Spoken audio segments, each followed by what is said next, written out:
ನಮಸ್ಕಾರ ಎಲ್ರಿಗೂ, ನಾನು ನಿಮ್ಮ ಕನ್ನಡಿಗ ಜತಿನ್. ಇವತ್ತು ನಾವು ಬೇಲೂರು, ಹಳೇಬೀಡು ಹಾಗೂ ಶ್ರವಣಬೆಳಗೊಳಗೆ ಹೋಗ್ತಾ ಇದ್ದೀವಿ. ಅಲ್ಲಿರುವ ಕೆತ್ತನೆಗಳನ್ನು ನೋಡೋಕ್ಕೆ ಹೋಗ್ತಾ ಇದ್ದೀವಿ. ಹಾಗೆ ಬನ್ನಿ, ಅಲ್ಲಿರುವ ಕೆತ್ತನೆಗಳನ್ನು ನಿಮಗೆ ತೋರಿಸ್ತೀವಿ.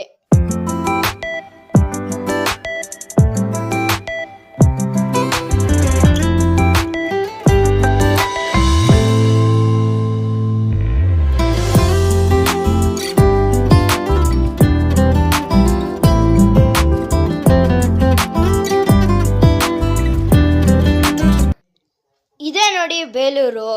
ಇಲ್ಲಿರುವ ಕೆತ್ತನೆಗಳನ್ನು ನೋಡಲಿಕ್ಕೆ ತುಂಬ ದೇಶಗಳಿಂದ ಬರ್ತಾರೆ.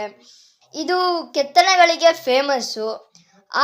ಆಗಿನ ಕಾಲದಲ್ಲಿ ತುಂಬ ಜನರು ಬಂದು ಈ ದೇಶದನ್ನು ಆಳಿದಾಗ ತುಂಬ ಜನರು ಇದನ್ನು ಕೆಡಿಸ್ಬಿಟ್ಟಿದ್ದಾರೆ.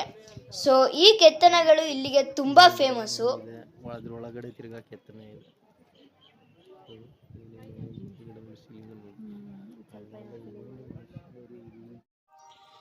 ಅಲ್ಲಿರುವ ಸಣ್ಣ ಸಣ್ಣ ಕೆತ್ತನೆಗಳು ಕೂಡ ತುಂಬ ಡೀಟೇಲಿಂಗ್ ಆಗಿದೆ.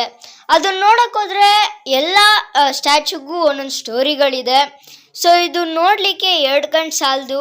ತುಂಬ ಚೆನ್ನಾಗಿದೆ ಈ ಕೆತ್ತನೆಗಳಂತೂ. ಇದು ಮನುಷ್ಯರೇ ಮಾಡಿರೋದಾ ಅಥವಾ ಮಷಿನ್ಗಳು ಮಾಡಿರೋದಾ ಅಂತಲೇ ಡಿಫ್ರೆನ್ಸಸ್ ಹುಡ್ಕೋಕ್ಕಾಗಲ್ಲ. ಆ ಟೈಮಲ್ಲಿ ಮನುಷ್ಯರು ಇದನ್ನು ಮಾಡಿರೋದು ಅಂದರೆ ನಂಬೋಕ್ಕಾಗುತ್ತಾ?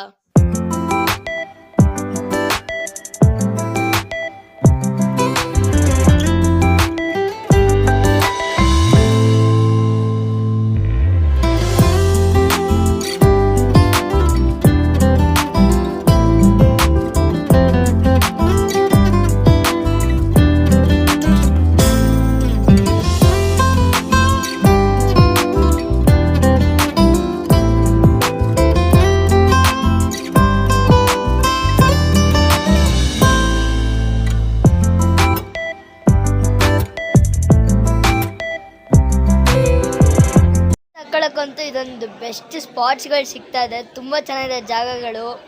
ಏನು ನೋಡಿದ್ರೂ ಎಲ್ಲ ಕಡೆ ಫೋಟೋ ತಗೊಬೇಕು ಅನಿಸುತ್ತೆ.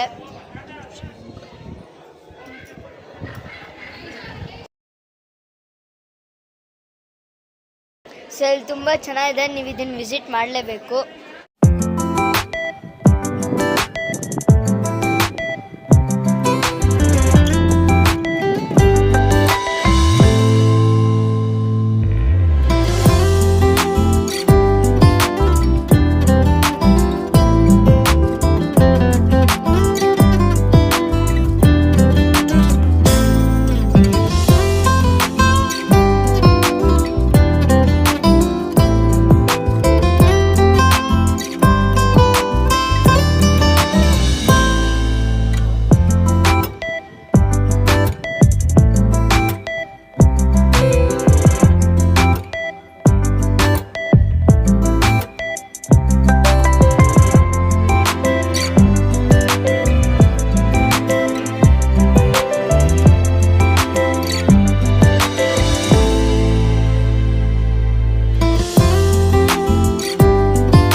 ಬೇಲೂರನ್ನ ನೋಡಿದ್ಮೇಲೆ ಹಳೇಬೀಡನ್ನ ಮಿಸ್ ಮಾಡೋಕ್ಕಾಗತ್ತಾ?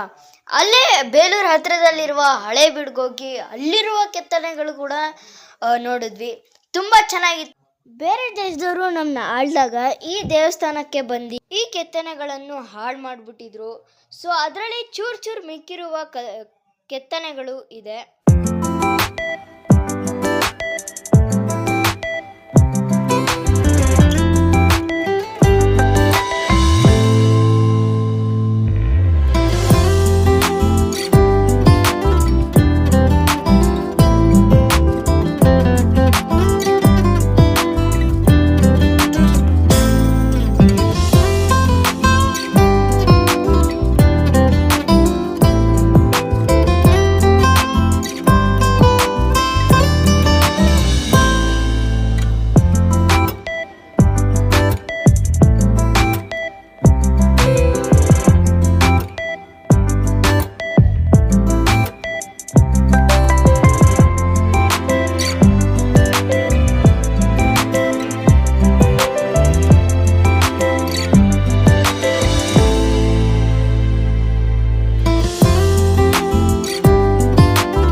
ದೇವಸ್ಥಾನಕ್ಕೆ ಹೋದ್ಮೇಲೆ ಶ್ರವಣ ಬೆಳಗೊಳನ ಮಿಸ್ ಮಾಡೋಕ್ಕಾಗುತ್ತಾ?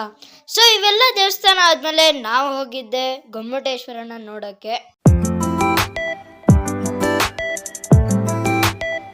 ಸಂಜೆ 5 ಗಂಟೆ ಆಗಿದೆ. ಬೆಟ್ಟ ಹತ್ತಕ್ಕೆ ಶುರು ಮಾಡಿದ್ದೀವಿ. ಎಷ್ಟೊತ್ತಾಗುತ್ತೆ ಬೆಟ್ಟ ಹತ್ತಕ್ಕೆ ಅಂತ ನೋಡೋಣ. ಶ್ರವಣ ಬೆಳಗೊಳ ಬೆಟ್ಟ. ಈ ಬೆಟ್ಟದಲ್ಲಿ ಸುಮಾರು 700 ಸ್ಟೆಪ್ಸ್ಗಳಿದೆ.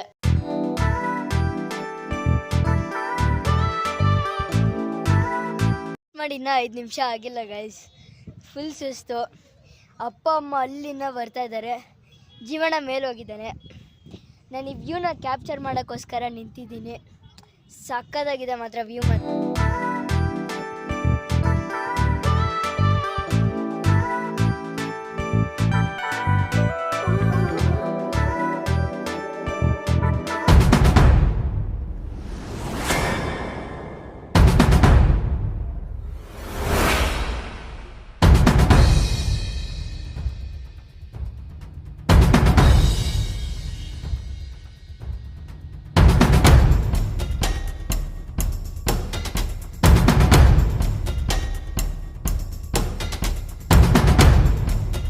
ಸಕ್ಸಸ್ಫುಲಿ 700 ಸ್ಟೆಪ್ಸ್ ಮಾಡಿ ಗೊಮ್ಮಟೇಶ್ವರನ ದರ್ಶನ ಮುಗ್ದೆ. ತುಂಬ ಶಾಂತವಾಗಿದೆ ಈ ಜಾಗ. ಹಿಂಗೆ ಸ್ವಲ್ಪ ತಿರುಗಿಸಿದ್ರೆ ಈ ವ್ಯೂನ ಎಂಜಾಯ್ ಮಾಡ್ಬೋದು ನೀವು. ನಾವಿಷ್ಟು ಜನ ಫ್ಯಾಮಿಲಿ ಫ್ರೆಂಡ್ಸ್ ಸೇರ್ಕೊಂಡು ಈ ಬೆಟ್ಟನ ಹತ್ತಿದ್ವಿ. ಈ ವಿಡಿಯೋ ಇಷ್ಟ ಆಗಿದ್ರೆ ಲೈಕ್, ಶೇರ್ ಹಾಗೂ ಸಬ್ಸ್ಕ್ರೈಬ್ ಮಾಡಿ.